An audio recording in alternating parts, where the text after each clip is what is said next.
Canadian وزیراعظم justice Trudeau نے الزام عائد کیا ہے کہ جون میں کینیڈا کی سرزمین پر ایک سکھ علیحدگی پسند رہنما کے قتل کا ذمہ دار بھارت ہے۔ ٹروڈو نے پارلیمان کو بتایا کہ بھارتی حکومتی اہلکاروں اور کینیڈین شہری ہردیپ سنگھ نجر کے قتل کے درمیان ممکنہ تعلق کے قابل اعتبار ثبوت موجود ہیں۔ کینیڈا حکومت نے اس بھارتی سفارتکار کو بھی ملک بدر کر دیا ہے جس کا قاتلانہ حملے سے تعلق کا شبہ تھا۔ دوسری جانب بھارتی حکومت نے کینیڈا کے الزامات کو مضحکہ خیز قرار دیتے ہوئے مسترد کر دیا ہے اور جواباً ایک کینیڈین سفارتکار کو بھی ملک چھوڑنے کا حکم دیا ہے۔ ہردیپ سنگھ بھارت میں ایک آزاد سکھ ریاست یا خالصتان کے نمایاں حامی تھے۔ Doha Tehran. ایرانی قید میں موجود 5 امریکی شہریوں کو رہا کر دیا گیا ہے۔ اس کے بدلے میں امریکہ نے 5 ایرانی قیدیوں کو بھی رہا کیا ہے، جبکہ ایران کے منجمد اثاثوں میں سے $6 بلین بھی قطر منتقل کر دیے گئے ہیں، جہاں سے اب وہ ایران ٹرانسفر کر دیے جائیں گے۔ یہ معاہدہ قطر حکومت کی ثالثی میں طے پایا ہے۔ ایرانی صدر ابراہیم رئیسی نے اقوام متحدہ کی جنرل اسمبلی کے موقع پر کہا ہے کہ قیدیوں کا یہ تبادلہ دونوں ملکوں کے درمیان اعتماد سازی میں مدد فراہم کرے گا۔ ایران سے رہائی پانے والے 5 امریکی گزشتہ روز ایک خصوصی طیارے کے ذریعے قطر پہنچے، جبکہ رہائی پانے والے 2 ایرانی شہری فی الحال امریکہ میں ہی رہیں گے۔ طرابلس۔ مشرقی لیبیا میں تباہ کن سیلاب اور ہزاروں اموات کے ایک ہفتے بعد ساحلی قصبے درنا میں مظاہرین کی جانب سے حکومتی اداروں کے خلاف شدید احتجاج کیا جا رہا ہے۔ سینکڑوں مظاہرین نے اس آفت کے ذمہ داروں کے احتساب اور متاثرین کے لیے معاوضے کا مطالبہ کیا ہے۔ سیلاب کی وجہ سے درنا میں 2 ڈیم ٹوٹ گئے تھے۔ الزام ہے کہ حکومتی اداروں نے ان دونوں ڈیموں کی مرمت پر دھیان نہیں دیا۔ دریں اثنا اقوام متحدہ نے مشرقی لیبیا میں ہی مزید 2 ڈیموں کی خستہ صورتحال کے حوالے سے خبردار کیا ہے۔ ان ڈیموں کو سن 1986 میں اس وقت بڑا نقصان پہنچا تھا جب اس علاقے میں ایک طاقتور طوفان آیا تھا۔ پیونگ یانگ۔ شمالی کوریا کے رہنما کم جونگ ان روس کا دورہ مکمل کرنے کے بعد اپنے ملک واپس پہنچ گئے ہیں۔ مغربی ممالک کو خدشہ ہے کہ ان کے اس دورے میں روس کو یوکرین جنگ کے لیے گولہ و بارود فراہم کرنے کے معاہدے طے کیے گئے ہیں۔ کم کا دورہ روس ایک رہنما کے طور پر ان کا طویل ترین غیر ملکی سفر تھا۔ دونوں ملکوں نے کہا ہے کہ انہوں نے اپنے دفاعی تعلقات کو بڑھانے پر بات چیت کی ہے، لیکن کسی نے بھی خاص اقدامات کا انکشاف نہیں کیا۔ دورہ روس کے دوران شمالی کوریا کے رہنما نے روسی خلائی راکٹوں سے لے کر آبدوزوں تک کا معائنہ کیا تھا۔ New York. اقوام متحدہ کے سربراہی اجلاس میں متفقہ طور پر پائیدار ترقی سے متعلق ایک اعلامیہ منظور کر لیا گیا ہے، جس میں 2015 میں منظور کیے گئے 17 ترقیاتی اہداف کو عملی جامہ پہنانے کے لیے اضافی کوششوں کا وعدہ کیا گیا ہے۔ اس طرح اقوام متحدہ دنیا بھر میں زندگی کے بہتر معیار کے لیے اپنی بلند نظر قراردادوں پر قائم ہے۔ 8 برس قبل کئی دیگر اہداف کے ساتھ ساتھ اقوام متحدہ نے یہ ہدف بھی مقرر کیا تھا کہ سن 2030 تک دنیا میں کوئی بھی شخص بھوک یا انتہائی غربت میں نہیں رہنا چاہیے۔ برلن۔ New York. جرمن وزیر خارجہ انالینا بیئربوک نے عالمی برادری سے مطالبہ کیا ہے کہ وہ یوکرین جنگ کی وجہ سے روسی صدر ولادیمیر پوٹن کو سخت پیغام دے۔ نیو یارک میں اقوام متحدہ کی جنرل اسمبلی سے خطاب کرتے ہوئے ان کا کہنا تھا کہ روسی صدر نے نہ صرف یورپی امن آرڈر پر حملہ کیا ہے بلکہ وہ اقوام متحدہ کے چارٹر کے خلاف بھی نبرد آزما ہیں۔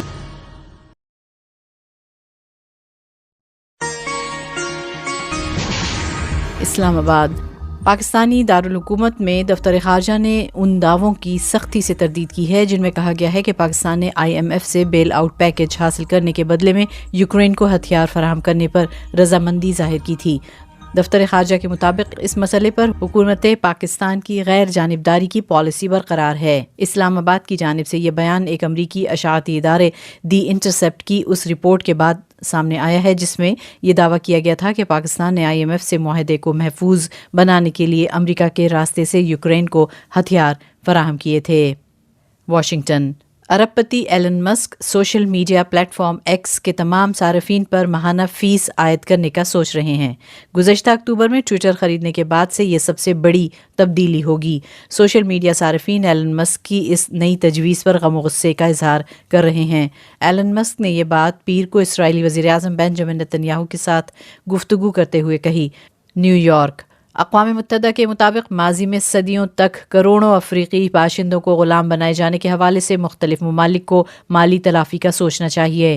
اس ادارے کے مطابق اس عمل کے لیے آج تک کسی ملک کو پوری طرح جواب دہ نہیں بنایا جا سکا۔ اقوام متحدہ کے سربراہ انٹونیو گوٹریش نے اپنی اس رپورٹ میں کہا کہ 400 سال سے بھی زائد عرصے تک افریقہ سے مجموعی طور پر 25 ملین سے لے کر 30 ملین تک انسانوں کو ان کے آبائی علاقوں سے لا کر بطور غلام ان کی تجارت کی جاتی رہی۔ یورپی یونین نے ابھی اسی سال جولائی میں اعتراف کیا تھا کہ یورپی ممالک میں غلاموں کی تجارت کا عمل کئی ملین انسانوں کے لیے بے تحاشا مصائب اور تکالیف کا باعث بنا تھا۔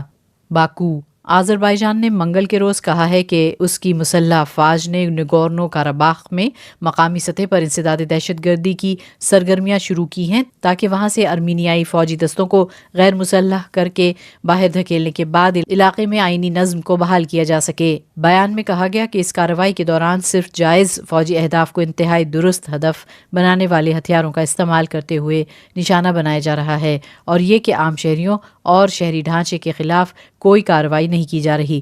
بیان میں مزید کہا گیا کہ اس کارروائی سے متعلق علاقے میں موجود روسی امن فوج کے ساتھ ساتھ یہاں قائم ایک ترک روسی نگرانی مرکز کو بھی مطلع کر دیا گیا ہے۔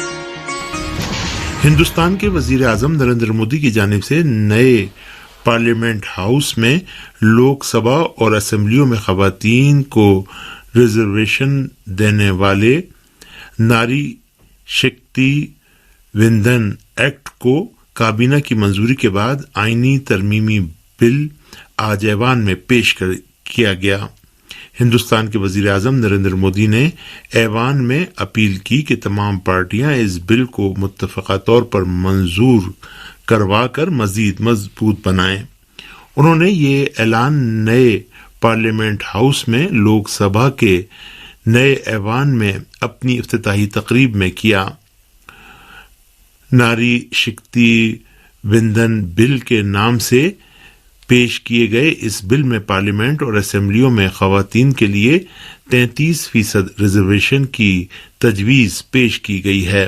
وزیر اعظم نے کہا کہ خواتین کی ریزرویشن کے حوالے سے کئی برس سے بحث و مباحثہ ہو رہا ہے۔ یاد رہے کہ اس سے قبل بھی یہ بل سن 96 میں پیش کیا گیا تھا۔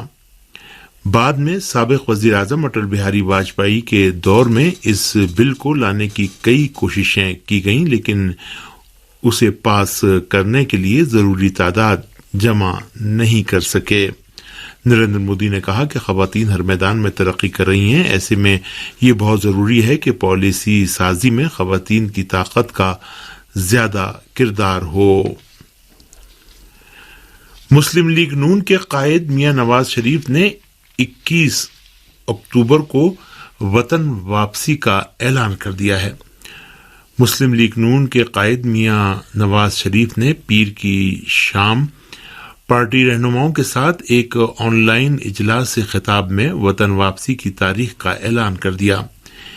اس آن لائن اجلاس میں مریم نواز، حمزہ شہباز، احسن اقبال، پرویز رشید، خرم دستگیر، مریم اورنگزیب اور رانا ثناء اللہ سمیت مسلم لیگ نون کے اہم رہنماؤں نے شرکت کی۔ پارٹی کے رہنماؤں کے ساتھ آن لائن اجلاس سے خطاب میں میاں نواز شریف نے کہا کہ وہ 4 سالہ خود ساختہ جلا وطنی کے بعد 21 اکتوبر کو وطن واپسی کے تعلق سے کافی پرجوش ہیں۔ میاں نواز شریف نے اپنے اس آن لائن خطاب میں پاکستانی عوام پر معاشی بدحالی مسلط کرنے والوں کے احتساب کی ضرورت پر زور دیا۔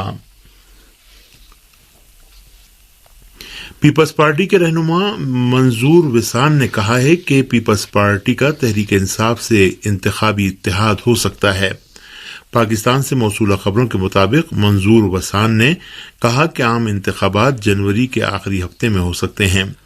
عام انتخابات میں کسی سیاسی جماعت کو اکثریت حاصل نہیں ہوگی۔ پیپلز پارٹی کا پی ٹی آئی سے انتخابی اتحاد ہو سکتا ہے، تاہم پی ٹی آئی مشکل حالات میں کمزور نظر آ رہی ہے۔ یہ بات انہوں نے صحافیوں سے گفتگو میں کہی۔ انہوں نے کہا کہ ہم ایم کیو ایم کا حلقہ بندیوں کے حوالے سے واویلا بلا جواز سمجھتے ہیں۔ سندھ میں جو اعلیٰ عہدیدار ہیں وہ انہی میں سے ہیں۔ ایم کیو ایم کا وتیرہ ہے کہ تھپڑ بھی مارتی ہے اور روتی بھی ہے۔ MQM تمام سیاسی جماعتوں کے ساتھ ہر دور میں اقتدار میں رہی ہے۔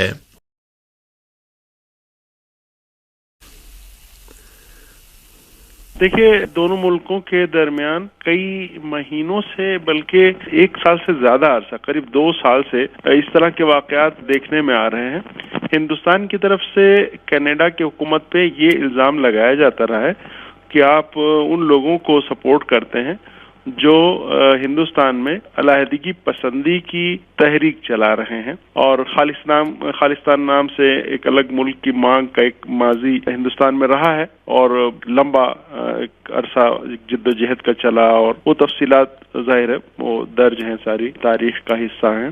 اب اس پس منظر میں وہ تحریک یہاں ہندوستان کے اندر تو بظاہر کمزور پڑ چکی ہے، لیکن اس تحریک سے وابستہ افراد کینیڈا میں کافی سرگرم بتائے جاتے ہیں، اور ہندوستان کو بار بار تحفظات کا اظہار ہندوستان نے کیا تھا۔ اور اس سے پہلے بھی یہ دیکھنے میں آیا تھا کہ کینیڈا کے وزیر اعظم ہندوستان گئے تھے، تو یعنی یہ میں قریب 2 سال پہلے کی بات بتا رہا ہوں، تقریباً مجھے صحیح ڈیٹ یاد نہیں اس دورے کی، لیکن اس وقت بھی کافی سرد مہری نظر آئی تھی ہندوستان کی طرف سے، اس لیے کہ اس سے پہلے دورے پہ جانے سے پہلے جسٹن ٹروڈو کی ایک ملاقات خالصتان کے نام سے جو ایک تحریک چلائی جاتی ہے اس کے حامی رہنما کے ساتھ نظر آئی تھی۔ تو ہندوستان کی حکومت نے بھی اس پہ اپنی ناراضگی کا اظہار کیا تھا الگ الگ انداز سے، ان کے استقبال کا جو انداز تھا اس میں، اور اس طرح سے ہندوستان نے اشارہ دیا تھا کہ وہ اس سے ناراض ہے۔ اس دوران حالیہ کچھ مہینوں میں یہ ہوا ہے کہ جو تحریک ہے علیحدگی، سکھوں کی علیحدگی پسندی کی جو تحریک رہی ہے پہلے، اور جس کے کچھ حمایتی آج ہیں، اس کے رہنماؤں کا قتل الگ الگ ہوا، الگ الگ موتیں ہوئیں، کچھ قتل ہوئے اور کچھ قتل کے واقعات ہوئے، کچھ جو ہے وہ حادثات بظاہر تھے۔ اب اس میں یہ ہے کہ کینیڈا کی حکومت یہ کہہ رہی ہے کہ ہمارے پاس خفیہ ایجنسیوں کی تحقیقات کی بنیاد پر ایسے اشارے اور قابل اعتماد اشارے سامنے آئے ہیں جس سے یہ پتہ چلتا ہے کہ ان واقعات میں ہندوستان کی حکومت ملوث ہے، اور اس چیز کو ابھی G20 کے اجلاس میں کینیڈا کے وزیر اعظم نے کھل کے صاف لفظوں میں ہندوستان کے وزیر اعظم کے سامنے یہ بات اٹھائی، اور اس پر ہندوستان کی طرف سے بھی سخت رد عمل ظاہر کیا گیا۔ تو یہ ایک مسئلہ ہے بنیادی دونوں ملکوں کے درمیان، جس کی وجہ سے دونوں کے درمیان ایک ٹریڈ کا بڑا اہم معاہدہ ہونے والا تھا، اس پر بات چیت روک دی گئی، اور کافی ایک کشیدگی اس وقت دیکھنے میں آ رہی ہے دونوں ملکوں کے درمیان۔ کینیڈا میں بھی کئی واقعات ہوئے کہ ہندوستان کے سفارتکاروں کے نام وہ شائع کر دیے گئے، پبلک میں آ گئے، اور اس سے ہندوستان کو یہ رہا کہ ہمارے جو سفارتکار ہیں ان کی سلامتی خطرے میں پڑ سکتی ہے۔ تو اس طرح کے واقعات ہیں، دونوں ملکوں کے تعلقات اس وقت کافی کشیدہ ہیں۔ دیکھیں، ہندوستان کی تو کوشش یہ رہتی ہے کہ تجارت کو فروغ دے اور تعلقات وہ متاثر نہ ہوں، عام طور پہ یہ دیکھنے میں آیا ہے، لیکن یہ مسئلہ کچھ ایسا ہے کہ اس پہ ہندوستان کی حکومت کی طرف سے سخت قدم اٹھائے جا رہے ہیں اس مسئلے میں، ہندوستان کے لیے حساس بھی ہے کافی۔ تو ابھی فی الحال کشیدگی کم ہونے کی، ابھی تو یہ نظر آ رہا ہے کہ کشیدگی بڑھ رہی ہے دونوں طرف سے جو اقدامات ہیں، لیکن یہ بھی صحیح ہے کہ دونوں ملکوں میں الگ الگ سطح پہ بڑے تعلقات ہیں۔ ہندوستان کے طلباء کی بہت بڑی تعداد جو کینیڈا میں زیر تعلیم ہے، کافی سارے لوگ ہیں جو وہاں کام کرتے ہیں، وہاں سے ایک اچھی بڑی رقم ہندوستان بھیجتے ہیں۔ تو اس طرح کے تعلقات کئی بڑے وہ ہیں، کئی تہوں میں کئی پرتیں ہیں تعلقات کی دونوں ملکوں کے درمیان۔ بظاہر یہ ہے کہ آسان تو نہیں ہوگا، اور اگر تعلقات کشیدہ ہوتے ہیں تو لوگوں کو پریشانی بہت زیادہ ہوگی اس کے نتیجے میں، لیکن فی الحال کوششیں تو ہوتی نظر نہیں آ رہی ہیں، لیکن یہ جو میں چیزیں بتا رہا ہوں اس کی بنیاد پہ ممکن ہے آئندہ کوششیں کی جائیں حکومتوں کی طرف سے تاکہ پریشانیاں نہ